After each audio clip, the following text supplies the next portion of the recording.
renderforest.com.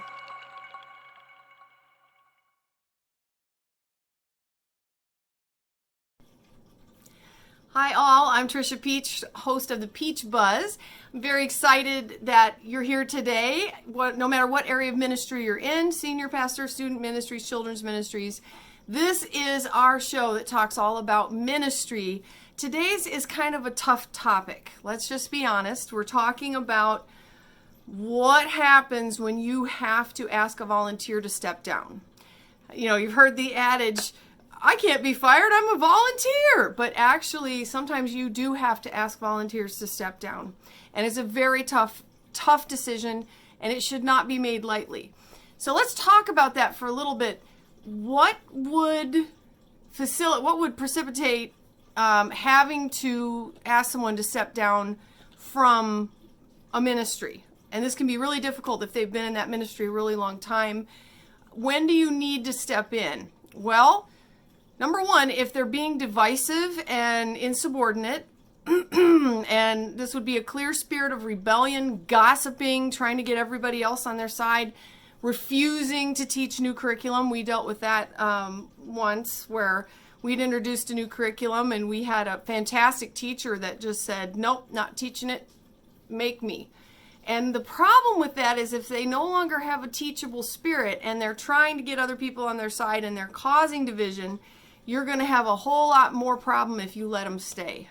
It becomes like a cancer and it gets worse and worse. Divisiveness to me is a whole lot worse than if someone is not as gifted and talented as storytelling. They could be the best, most phenomenal storyteller ever in the world, but if they're divisive, they're going to be an extreme liability to your ministry. And to protect others, you need to have them step down. We're going to get to that in a minute about other things you can do that you need to do before that. If they're teaching doctrine that goes against your own church's statement of faith, this is an important one that you see a lot these days where, your church may say, we're such and such community church. So this volunteer may not even know your church's doctrine. When I worked at Christian Life Center in Dayton, no one really knew that we were affiliated with the Assemblies of God, so they would kind of be shocked when doctrinal things would come up.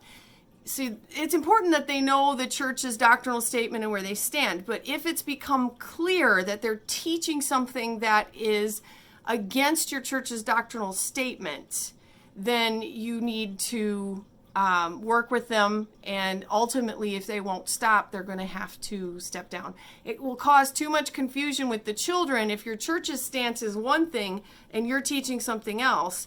There's so many churches in our communities these days. You can find one that matches your own personal beliefs. I don't think it's right to go into a church and teach something completely opposite of what the church believes. They're trusting you to teach scripture along with their interpretation of it.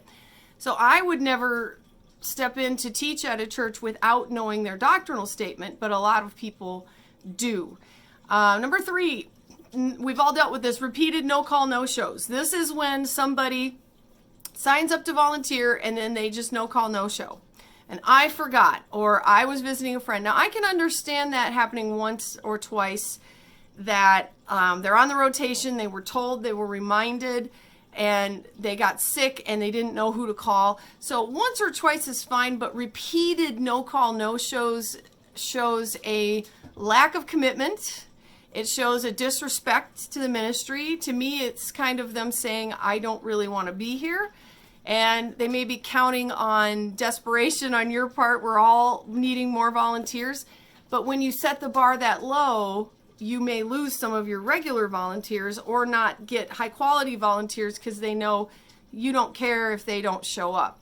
So you need to start holding them responsible and accountable. And if they are just not showing any commitment, they're not studying the lesson, they're not ready, they don't care, they're not even really giving it any effort. You need to work with them first, which we'll talk about in a minute, but it may be time for them to find a different area of ministry.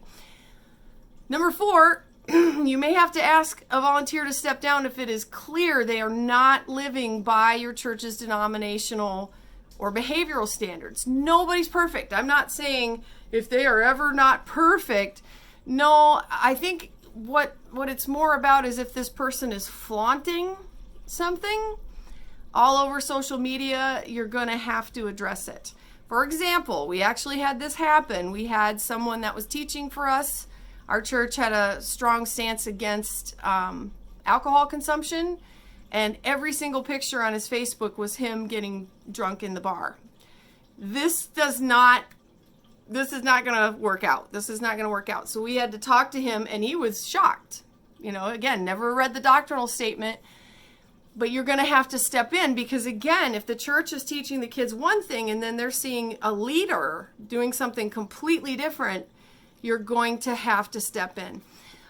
This volunteer knew our policy, signed off on the volunteer conduct form, and was choosing to publicly make an issue of the behavior. And, a lot of the kids in our kids' church were on Instagram. And yes, I know they're very young to be on Instagram, but a lot of kids are on Instagram and could see that.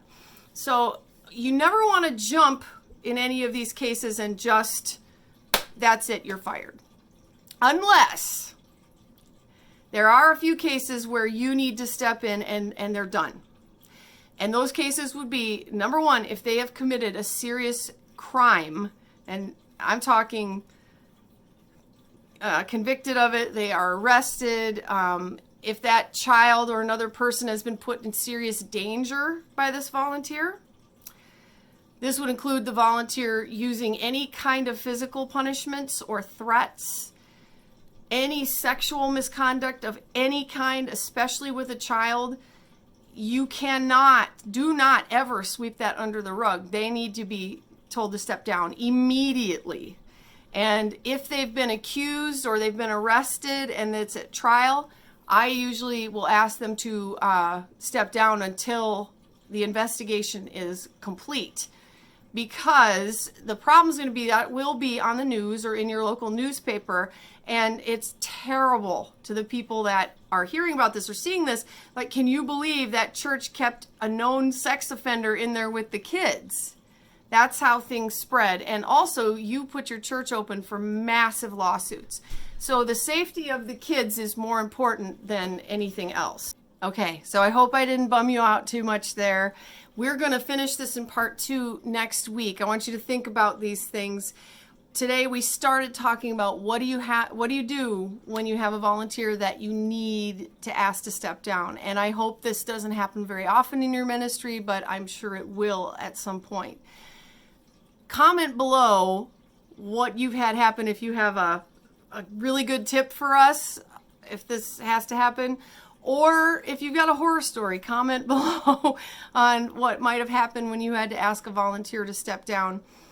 But I really want to hear your comments on it, and stay tuned next week for part 2, when we will start discussing what do you need to have done before this, what interventions can you take to help rehabilitate a volunteer instead of asking them to step down, and then if that has to happen, then how do you do this well? How do you do this? And it's not going to be a fun situation no matter what. It's always tough, and it should be. It should be.